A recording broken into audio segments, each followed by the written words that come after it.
یہ کہ جتنے بھی فتنے اٹھے ہیں امت میں اور جو اب بھی اٹھ رہے ہیں وہ سلسلہ ختم ہونے والا تو نہیں. سلاسون دجالون کذابون سب چلتا رہے گا قیامت.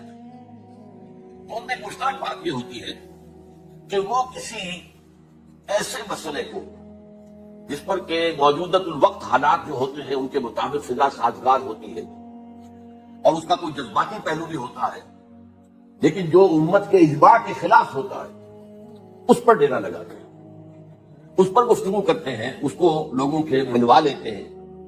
اس کا نتیجہ کیا ہوتا ہے کہ چونکہ وہ چیز مجمع علیہ ہوتی ہے، امت کا اجماع ہے 1400 برس. اب اگر اس شے کو انہوں نے غلط ثابت کر دیا اپنے ذوق میں اور عام لوگوں سے کہ جو صاحب علم نہیں ہے، کہ جو نہیں سمجھ سکتے بات کو، اس سے منوا لیا، اس کا مطلب ہے کہ اب اس شخص کے معتقد ہو گئے اور اسلاف سے منحرف ہو گئے کہ یہ تو بیوقوف سے سب لوگ، یہ سارے ہمارے علماء، یہ سارے محدثین، یہ سارے مفسرین، یہ سب بیوقوف تھے، یہ بات نہیں کر سکے. یہ ہے وہ شخص، یہ مجدد وقت ہے جس نے یہ بات کہی. اس کی ایک مثال یہ ہے وفات مسیح کا معاملہ.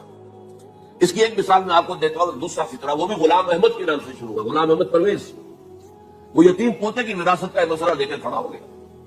جیسے یہ غلام احمد قادیانی وفات مسیح کا کیسے ہو سکتا ہے کہ ہمارے نبی جو ہے وہ تو فوت ہو کر میرے زمین دفن ہو گئے اور یہ عیسیٰ جو ہے یہ آسمان پر اٹھا لیے، کیسے ممکن ہے؟ اب ظاہر بات ہے عام آدمی جو ہے مسلمان جس کی حضور سے محبت ہے، حضور کے دل میں تعظیم ہے، عظمت ہے، عقیدت ہے، وہ اس جال میں پھنس جائے گا.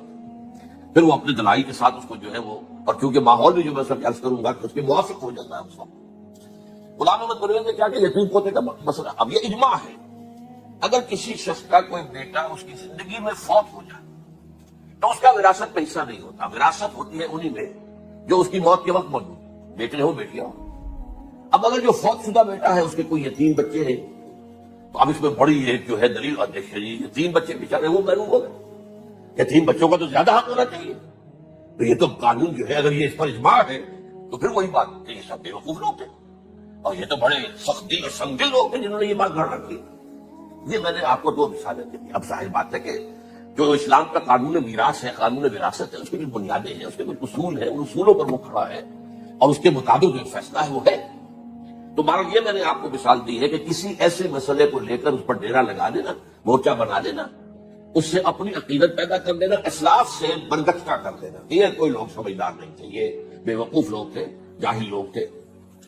اچھا اب اسی پس منظر میں سمجھیے کہ 19ویں صدی کے اواخر میں کیا صورتحال ہندوستان میں ہو گئی تھی. انگریز آ گیا تھا اور 1857 کے بعد اس کی براہ راست حکومت قائم ہو گئی تھی. اس سے پہلے 1757 سے 1857 تک جو بھی حکومت تھی ایک تو پورے ہندوستان پر نہیں تھی، لیکن یہ کہ جو بھی تھی وہ ایسٹ انڈیا کمپنی کی تھی، تاج برطانیہ کی نہیں تھی. 1857 کے بعد حکومت قائم ہو گئی. اب ظاہر بات ہے کہ جب انگریزوں نے فتح کیا ہمیں تو ہم پر روب طاری ہوا کہ نہیں. پھر جو زندہ قومیں ہوتی ہیں ان میں کچھ اچھے اوصاف ہوتے ہیں، ان کے اندر فرض شناسی ہے، ان میں دیانتداری ہے. انگریز ڈپٹی کمشنر تھا، 9 بجے کا وقت ہے تو ٹھیک 9 بجے دفتر میں موجود ہوگا. ہمارے لوگ جو آ رہے ہیں لیٹ آرام سے، لیکن یہ ہے کہ ان کی یہ چیزیں جو ہوتی تھی کہ بات اگر کی ہے تو اس کو پورا کیا ہے، اس حوالے سے ان کا روک ہوتا ہے. اسی طور پر اس زمانے میں ایک صورت یہ پیدا ہو گئی کہ نیوٹن کی فزکس آ گئی. اب معلوم ہوا کہ یہ تو گویا کہ آسمان کی وحی سے بھی زیادہ معتبر ہے. سائنس سے جو بات ثابت ہو جائے بس وہ حق ہے، اور جو ثابت نہ ہو سکے وہ ایسے ہی ہے، وہ تو گویا کہ اوہام ہے، ان کی کوئی حیثیت نہیں. اب اس سمن میں کیا ہوا، اس وقت جو ہے سر سید احمد خان ایک شخصیت ہوئی. انہوں نے جب دیکھا کہ اسلام کی بہت سی چیزیں جو ہے وہ سائنٹیفک جو انداز فکر ہے اس میں فٹ نہیں بیٹھتی تھی. یہ فرشتے کس بلا کا نام ہے، سائنس تو نہیں بتاتی ہمیں. لہٰذا انہوں نے کہا فرشتہ کوئی نہیں ہے، یہ فورسز آف دی نیچر کو فرشتہ کہہ دیا گیا. یہ جن کیا بڑا ہوتے ہیں، کوئی جن نہیں ہے، وہ تو سائنس کی اس میں تو نہیں آتے، دکھائی نہیں دیتے، کوئی جن نہیں. یہ تو جو مشتعل مزاج کے لوگ ہوتے ہیں انسان، ان کو جن کہہ دیا گیا کہ وہ آگ سے پیدا ہوئے. جیسے ہم کہہ دیتے ہیں فلاں شخص غصے میں آگ بگوڑا ہو گیا تو آگ تھوڑی ہو جاتا، یہ تو استعارہ ہے. اس طرح یہ جو معجزات ہے یہ کوئی شے نہیں، ان کی بھی فزیکل توجیحات. یہ حضرت موسیٰ جب پار ہوئے اپنی قوم کو لے کر سمندر کے تو یہ کوئی معجزہ نہیں تھا، یہ کوئی حضرت موسیٰ کی ضرب کی وجہ سے پھٹا نہیں تھا سمندر، بلکہ وہ تو مد و جزر کا معاملہ تھا. جس وقت سمندر اترا ہوا تھا جزر میں تھا تو موسیٰ اپنی قوم کو لے کر گزر گئے. جب فرعون آیا اپنے لشکر کے ساتھ تو سمندر مد پر آ گیا، چڑھایا، لہٰذا وہ ہلاک ہوا. تو معجزات کا انتظام کے اندر ایسی فضا پیدا ہو گئی تھی کہ جو عقلی اور سائنٹیفک، عقلی سے آگے بڑھ کر، ایک تو عقلی ہوتا منطقی، ایک ہے عقلی سائنٹیفک، کہ اس کے حوالے سے جو چیز اسلام کی فٹ نہیں بیٹھی، جیسے کہ آپ کہتے ہیں راؤنڈ پیگ ان اسکوئر ہول اور اسکوئر پیگ ان راؤنڈ ہول. اب اسکوئر پیگ ہے، راؤنڈ ہول ہے، تو آپ کو اس کے کونے تراشنے پڑیں گے تب وہ اس ہول میں جائے گا. لہٰذا انہوں نے وہ کونے تراشے، اسی کے طرف پر پھر چلے ہیں. جو آپ کو معلوم ہے علامہ مشرقی، انہوں نے بھی جب شروع کیا اپنا دھندا تو ان کے پہلے کتاب کے کیا تھے؟ مولوی کا غلط مذہب نمبر 1، مولوی کا غلط مذہب نمبر 2، مولوی کا غلط مذہب نمبر 3. چھوٹے چھوٹے کتاب کی شاید مولوی نے اس سے علماء سے برگشتہ کر دیا. اب معلوم ہوا کہ یہ شخص ہے مجدد وقت، یہ مولوی شعبیوں کے بات کچھ نہیں ہے. اسی کا معاملہ پھر انکار حدیث کی شکل میں آیا، جن میں کہ ایک بڑی شخصیت جو وہ غلام احمد کی، غلام احمد پرویز، کیونکہ اللہ تعالیٰ نے اسے صلاحیت دی تھی، اچھا عیسا برداشت تھا، لکھنا اچھا آتا تھا، بولتا بھی اچھا تھا. تو ظاہر بات ہے فتنہ وہی سب پیدا کر سکتا ہے جو باصلاحیت ہو. جس میں کوئی صلاحیت نہیں وہ کیا فتنہ پیدا کرے گا؟ وہ نہ دنیا میں کوئی ترقی کرے گا، نہ دین میں کرے گا، نہ فتنہ انگیزی کر سکے گا. وہ تو جیسا بھی ہے معاملہ عام معمول جو ہے لوگوں کا، جیسی بھیڑ چال چل رہی ویسے چل جائے گا. تو اس فضا میں اصل میں غلام احمد پرویز نے جو ڈیرا لگایا وہ وفات مسیح پر. یہ سب غلط ہے. یہ کہ مسیح زندہ نواز پاک پر اٹھا لیے جائے، کیسے ممکن ہے؟ ممکن ہے کوئی حل ہونی بات ہے. سائنس اس کو مان سکتی ہے. وہ تو اصل میں ٹھیک ہے. ان کا کہنا کیا ہے کہ مسیح کو سولی تو چڑھایا گیا تھا لیکن وہ اس پر مرا نہیں، فوت نہیں ہوا، موت باقی نہیں ہوئی. پھر جب اس کو اتار لیا گیا تو زخمی تھا، مجروح تھا، لیکن تھا زندہ. پھر اس کو غیر میں بخار میں رکھ دیا گیا. پھر اس کے جو معتقدین تھے انہوں نے اس کی مرہم پٹی کی، اس کا علاج کیا. پھر وہ ٹھیک ٹھاک ہو کر پھر وہ وہاں سے چلا گیا، وہاں چھوڑ گیا اپنے اس شہر کو، یروشلم کو، اور اس ملک کو، فلسطین کو. اور پھر وہ آ گیا کشمیر میں، اور کشمیر میں وہ فوت ہوا. اس کی قبر موجود ہے. تیسری قبر کی کوئی پرانی بوسیدہ قبر کا نام دے دیا، فلاں قبر جو ہے وہ عیسیٰ ابن مریم کی. یہ ہے سارا معاملہ. اب ظاہر بات ہے کہ چونکہ ایک انسان کا زندہ آسمان پر اٹھایا جانا، وہ جو سائنسی ذہن ہے وہ اس کو نہیں مانے گا. چاہے قرآن مجید کے اندر تو خرق عادت اور بھی بہت سے ہیں. آخر اصحاب کہف 300 برس تک سوتے نہیں رہے. یہ کوئی سائنس کے حساب کتاب سے صحیح ہے؟ یا یہ ہے کہ حضرت عزیر علیہ السلام 100 برس تک مردہ رہے پھر زندہ کر دیے گئے، ان کا گدھا بھی زندہ کر دیا گیا جیسا کہ سورہ بقرہ میں آیا. لیکن ان کا کھانا جو ہے وہ صحیح رہا، اس کو غصہ نہیں، اس میں کوئی بدبو نہیں آئی. تو واقعات ہوتے ہیں ایسے. اللہ تعالیٰ جو چاہے کرے خلق عادت. ٹھیک ہے، فطری قانون جو بھی ہے، لاز آف دی نیچر اللہ نے بنائے ہیں اور اس کے مطابق ہی دنیا چل رہی ہے. لیکن اللہ تعالیٰ کے ہاتھ ٹوٹ نہیں گئے، بند نہیں ہو گئے، اختیار ختم نہیں ہو گیا. میں کیا کروں؟ میں تو قانون بنا بیٹھا، اب تو میں کچھ نہیں کر سکتا. میں تو قانون بنا چکا ہوں کہ آگ جلاتی ہے. اب اگر ابراہیم کو آگ میں ڈال دیا تو میں تو نہیں بچا سکتا، اس لیے کہ قانون ہے، وہ میرا بنایا ہوا قانون. لیکن ہم یہ سمجھتے ہیں ہمارا ایمان ہے اللہ تعالیٰ جو ہے وہ قادر مطلق ہے. وہ جب چاہے اپنے ہی بنائے ہوئے کسی قانون کو توڑے. اسی کو کہتے ہیں خرق عادت. خرق کے معنی ہوتا ہے پھاڑ دینا، توڑ دینا. جیسے کہ وہ سورہ کہف میں لفظ آتا ہے کہ وہ حضرت موسیٰ کو جن کے پاس بھیجا گیا تھا، حضور کے پاس انہوں نے اس کشتی کا جس میں وہ سوار تھے اس کا ایک تختہ پھاڑ دیا، توڑ دیا. خرق عادت. تو خرق عادت سے مراد عام عادی قانون، laws, physical laws, chemical laws جو بھی دنیا میں چل رہا ہے، بایولوجیکل لاز، ان کو جب چاہے اللہ توڑے اور اپنی خصوصی مشیت کا اس کے اندر اظہار کر دے. اب اس سلسلے میں جو میں نے آیات آپ کو سنائی ہے اور اسی طرح کی کچھ اور آیات بھی ہیں، ان میں قادیانی نے اور قادیانیوں نے اصل ڈیرا لگایا ہے لفظ وفات پر. اصل میں یہ لفظ کیا ہے جو لوگ عربی زبان سے واقف نہیں، ان کو بڑی آسانی وفات وفات وفات. یہ تو آ گیا توفیتو، توفیتا، وہ توفی کا. اے موسیٰ میں تمہیں وفات دے دوں گا. اے اللہ جب تم نے مجھے وفات دے دی تو وفات تو قرآن میں ہے. پھر اس کے ہوتے ہوئے یہ مفسرین کو کیا ہو گیا؟ ان کا دماغ خراب ہو گیا. یہ تمام محدثین جو ہے اتنی عقل بھی نہیں تھی. تو یہ وہ بات جو میں پہلے بیان کر چکا ہوں. اب میں آپ کو بتاتا ہوں اصل میں عربی زبان کا قاعدہ.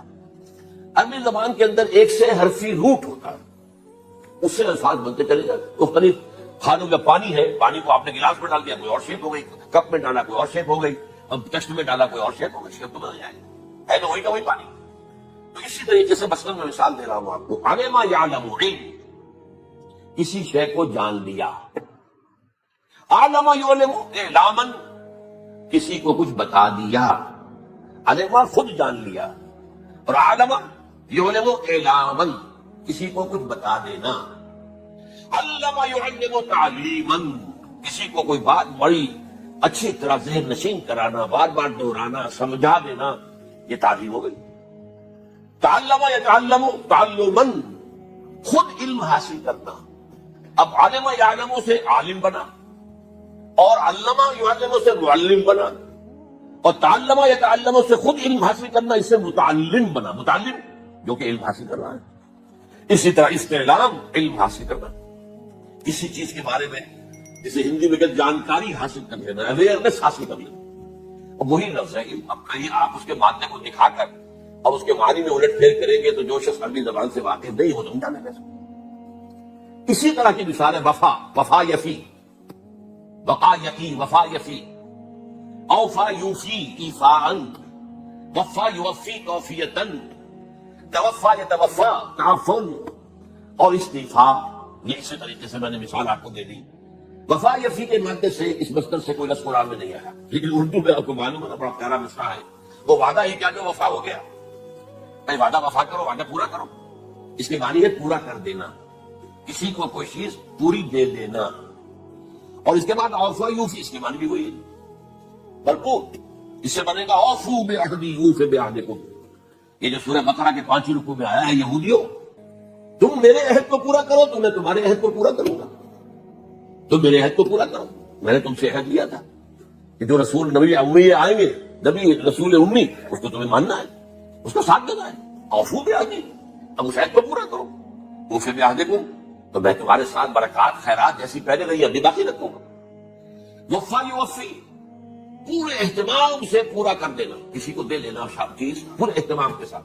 جیسے علمہ یعلم، پورے اہتمام کے ساتھ درجہ بدرجہ ایک بات ذہن نشین کرنا. یوفی، اس کا جیسے ابراہیم الذی وفا، ذرا اس ابراہیم کا تذکرہ کرو، اس نے سارے تقاضے جو اللہ کے تھے پورے کر دیے بھرپور. جو امتحان آیا اس میں وہ ثابت قدم نکلے. توفا یا توفا، یہ آیا کسی شے کو پورا پورا لے لینا. اب ایک ہے پورا پورا دے دینا، ایک ہے پورا پورا لے لینا.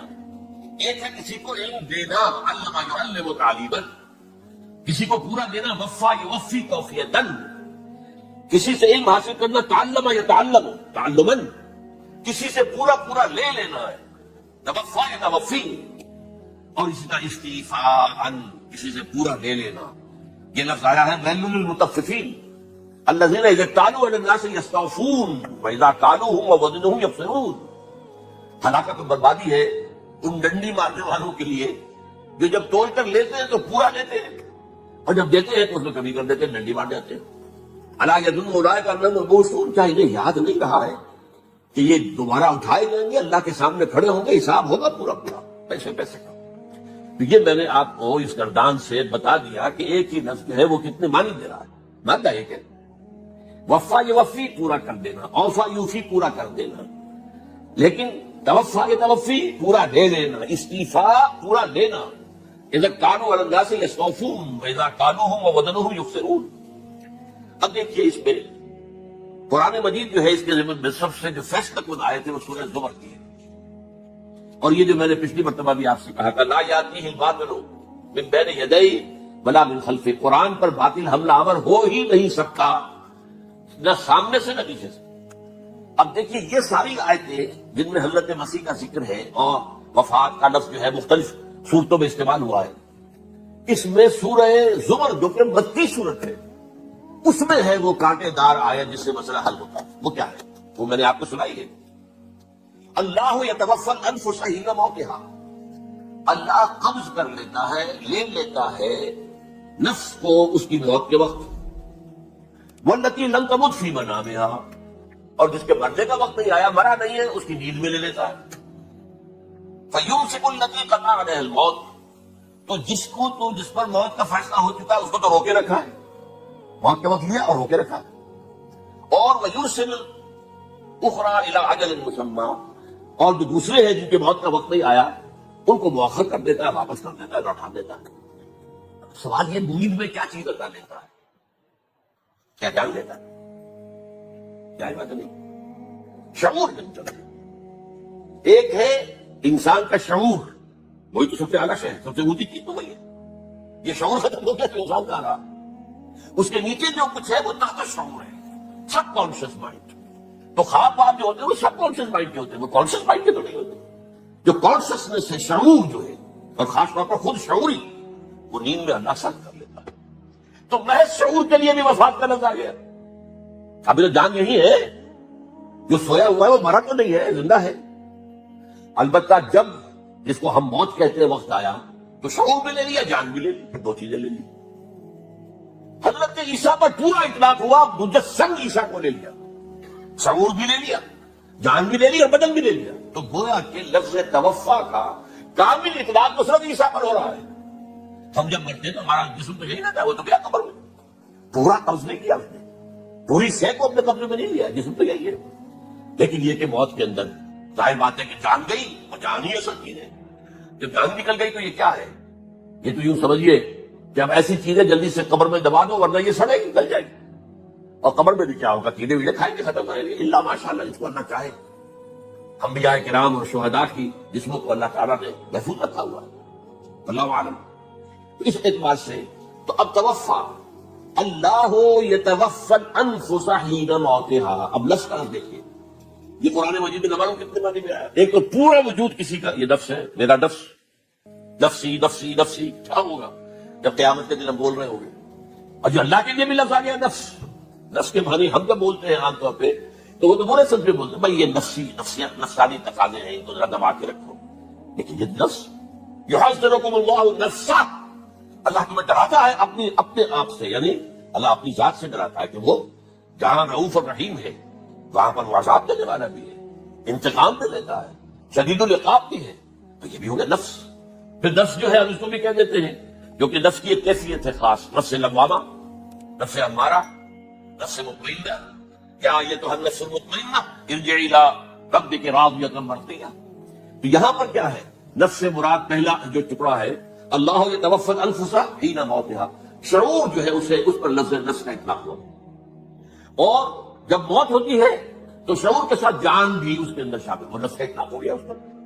اور اصل میں لفظ توفا جو ہے اس کا حقیقی مفہوم اگر پورا ہوا ہے اس معنی میں کہ پورا کا پورا لے لینا, تو وہ تو صرف حضرت مسیح علیہ السلام کے بارے میں ہے. شعور جمع جان جمع جسم, وہ سب کے سب اللہ تعالیٰ نے. تو یہ اصل میں اس آیت کے اوپر جو ان لوگوں نے زور لگایا ہے اس میں اس اعتبار سے کہ یہ لفظ وفات جو ہے اس کے اوپر جو ہے عام طور پر وفات کے بڑی معنی ہے موت ہے. حالانکہ قرآن مجید میں موت کا لفظ بھی تو آیا ہے نا, ان موتها والتي لم تمت, یہ سارے الفاظ موت کا لفظ بھی تو آتا ہے. لیکن یہ کہ وفات کا لفظ, یہ کوئی شک نہیں ہے. حضور کی وفات ہو گئی, فلاں کی وفات ہو گئی, یہ بھی ہے, لیکن یہ اس کا ایک استعمال ہے. وفا یفی, اوفا یوفی, وفا یوفی, توفا و یتوفی, استعفا یستعفی, یہ سارے الفاظ ہیں اسی سے وفا کے لفظ بن رہے ہیں. اب یہ کہ اس کے ضمن میں عقلی بات آپ کے سامنے رکھنا چاہتا ہوں. یہ تو میں نے آپ کے سامنے اس لفظ کے حوالے سے, کیونکہ سارا ڈیرا اس لفظ پر ہے. دیکھیے پہلی بات عقلی طور پر یہ ہے جو قرآن سے ثابت ہے, رسول کبھی قتل نہیں ہو سکتا اور رسول کبھی مغلوب نہیں ہو سکتا. اس میں فرق ہے نبی اور رسول کا. نبی قتل ہو سکتا ہے, رسول قتل نہیں ہو سکتا. اب یہ الگ بحث ہے, نبی کون ہوتا ہے, رسول کون ہوتا ہے. اس میں جو اجماع ہے تمام امت کا وہ کیا ہے کہ رسول خاص ہے, نبی عام. نبی بہت آئے ہیں, سوالات آئے ہیں بعض روایات کی روح سے, رسول بہت تھوڑے, 313 آئے. قرآن مجید میں یوں سمجھیے کہ 20 کے قریب تو انبیاء کا ذکر ہے, اور 5-7 ہیں جو رسول ہیں. حضرت نوح رسول ہے, آدم تو رسول نہیں, نبی تو تھے. حضرت شیش رسول تو نہیں تھے, نبی تو تھے. حضرت ادریس رسول تو نہیں تھے, نبی تو تھے. نبی تو رسول جو ہے پہلے وہ تو حضرت نوح ہے. تو اس طریقے حضرت جو ہود ہے پھر حضرت صالح ہے. اس حوالے سے نبی اور رسول کے فرق کو سمجھیے. تو قرآن کہتا ہے کتب اللہ لاغلبن انا ورسولی, اللہ نے طے کر دیا, لکھ دیا, میں اور میرے رسول غالب آ کر رہیں گے. رسول مغلوب نہیں ہو سکتا. نمبر 2, وَلَقَدْ سَبَقَتْ كَلِمَتُنَا لِعِبَادِنَا الْمُرْسَلِينَ أَنَّهُمْ هُمُ الْمَنْصُورُونَ وَأَنَّ جُنْدَنَا لَهُمُ الْغَالِبُونَ. یہ بات ہمارے طرف سے طے کی جا چکی ہے, پہلے سے طے ہو چکی ہے, پہلے سے معین قانون ہے اپنے ان رسولوں کے بارے میں جنہیں ہم نے بھیجا, رسولوں کو, نبیوں کے بارے میں نہیں, کہ وہی منصور ہو گے, ان کی مدد کی جائے گی لا محالہ. اور ہمارا جو لشکر ہوگا ان رسول کے ساتھ جو لوگ ہوں گے وہ اللہ کا لشکر ہے, وہ حزب اللہ ہے. وَأَنَّ جُنْدَنَا لَهُمُ الْغَالِبُونَ, لازماً وہ غالب ہو کر رہیں گے. یہ دو چیزیں جو ہے قرآن مجید کے اندر, یہ 2 آیات اس سے قطعی ہے کہ رسول کبھی مغلوب نہیں ہو سکتا, رسول کبھی قتل نہیں ہو سکتا. اب عجیب بات دیکھیے سورہ آل عمران میں، کیونکہ حضرت عیسیٰ کے ساتھ حضرت یحییٰ بھی موجود ہے۔ حضرت یحییٰ حضرت مریم کے خالہ زاد بھائی تھے، حضرت زکریا کے بیٹے تھے۔ سورہ آل عمران اور سورہ مریم دونوں میں آپ دیکھتے ہیں کہ پہلے یحییٰ کا ذکر ہوتا ہے پھر عیسیٰ کا ذکر ہوتا ہے۔ یہ مشربی تھے لیکن یہ کہ سیریت تھے حضرت یحییٰ، لیکن حضرت یحییٰ کی مدح قرآن کرتے کرتے آخری بات کیا کہتا ہے؟ نبیم من الصالحین، لفظ رسول نہیں آیا ان کے لیے۔ اور وہی سائملٹینیس کنٹراسٹ ہے سورہ آل عمران میں حضرت عیسیٰ کے لیے، وہ سارے ان کی مدح رسولا الی بنی اسرائیل، وہ رسول تھے اور وہ نبی تھے۔ نبی قتل ہو گئے ایک آبرو باختہ لڑکی کی فرمائش پر، قتل کر دیا۔ ایک ڈانسر، اس پر بادشاہ اس وقت جو تھا، وہ بادشاہ کیا تھا؟ وہ ایسے بادشاہ ہوتے تھے اس زمانے میں جیسے ہمارے ہاں بھاولپور کے جو ہے نواب ہے، بادشاہ کو انگریز تھا، حکومت اس کی تھی لیکن ایک اٹانومی سی دے رکھی تھی۔ راجے جو ہے راجا صاحب ہے، مہاراجا ہے، یہ راجے مہاراجے اور نواب جو ہوتے تھے یہ ایک اٹانومی تھی۔ باقی ہے کہ اصل میں تو بادشاہ جو ہے انگریز کی تھی۔ تو اسی طرح کی ایک اٹانومی جو ہے حکومت وہاں اس وقت تھی اصل میں رومیوں کی، اس کا گورنر وہاں موجود تھا پائلیٹس پونٹس، لیکن یہ کہ انہوں نے یہودیوں کو ایک مذہبی اٹانومی دے رکھی۔ چنانچہ ہیڈرن ان کا ادارہ تھا دارالقضاء، جہاں چوٹی کے ان کے فقہاء اور لیڈر جو تھے